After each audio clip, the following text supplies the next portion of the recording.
Hi guys, welcome back. Just ఇందాకే మత్తు వదలరా part 2 movie చూసి వస్తున్నా.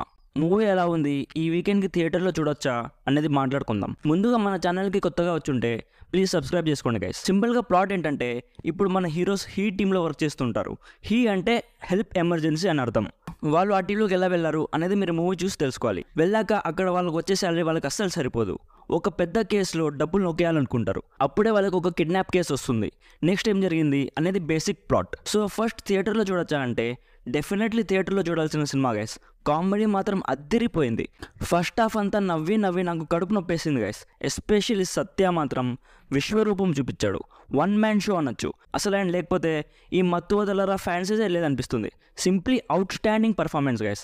ఆయన కామెడీ టైమింగ్ అయితే పీక్స్. అసలు నాకు మళ్ళీ ఈవినింగ్ షోకి వెళ్ళాలనిపిస్తుంది. నాకు అంతగా నచ్చింది గైస్. నాకు పిచ్చగా నచ్చేసింది. సింహ పర్ఫార్మెన్స్ కూడా బాగానే ఉంది. ఫరియా అబ్దుల్లా కూడా అతని రోల్ డీసెంట్గా ఉంది.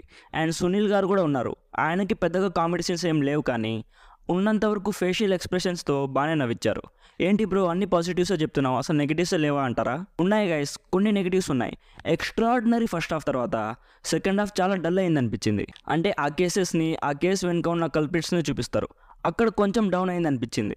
అంటే బాగాలేదని కాదు, హిలేరియస్ ఫస్ట్ హాఫ్ తర్వాత సెకండ్ హాఫ్లో ఆ రేంజ్ కామెడీ లేదు అంటున్నా.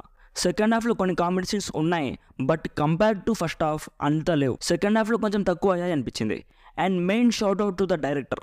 ఎన్ని మైక్రో డీటెయిల్స్ ఉన్నాయంటే ప్రతి సీన్లో ఉంటాయి గైస్. కామెడీ లేదనుకోండి, ఏ సీన్లో అయినా కామెడీ లేదనుకోండి, ఆ సీన్లో ఉన్న బ్యాక్గ్రౌండ్స్ని చూడండి, అక్కడ కూడా కామెడీ జనరేట్ అవుతుంది. అంత బాగున్నాయి గైస్ మైక్రో డీటెయిల్స్ అయితే. Simply out standing.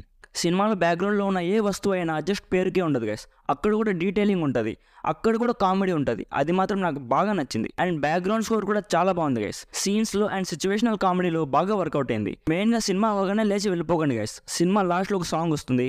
ఆ సాంగ్ అయ్యాక ఒక పోస్ట్ క్రెడిట్ సీన్ కూడా ఉంది. అది కూడా బాగానే ఉంది గైస్. ఆ సీన్ కూడా బాగానే ఉంది. అండ్ సినిమా స్టార్టింగ్ నుంచి సెల్లు పట్టుకొని కూర్చోకండి. సినిమా టైటిల్స్ ఇంటర్వెల్లో పడతాయి. నేను అలానే చేశా, కానీ ఇంటర్వెల్లో టైటిల్స్ పడ్డాయి. క్రైమ్ కామెడీ జానర్ని వీళ్ళు బాగా ఎక్స్ప్లోర్ చేశారనిపిస్తుంది గైస్. తెలుగులో క్రైమ్ కామెడీ జానర్ని మనోళ్ళు ఎక్కువగా ఎక్స్ప్లోర్ చేయలేదు, బట్ వీళ్ళు మాత్రం బాగా ఎక్స్ప్లోర్ చేశారు. అక్కడక్కడ 21 జంప్ స్ట్రీట్ మూవీ నుంచి ఇన్స్పైర్ అయ్యారు అనిపించింది. ఓవరాల్గా సత్య విశ్వరూపం కోసం డెఫినెట్లీ థియేటర్లో చూడాల్సిన సినిమా. నా సైడ్ నుంచి recommended 80%. No adult scenes, no bad language, perfect sequel and perfect entertainer. ఈ వీకెండ్కి definitely theatre experience is a must. Already చూస్తుంటే మీకు ఎలా అనిపించిందో కామెంట్ చేసి చెప్పండి.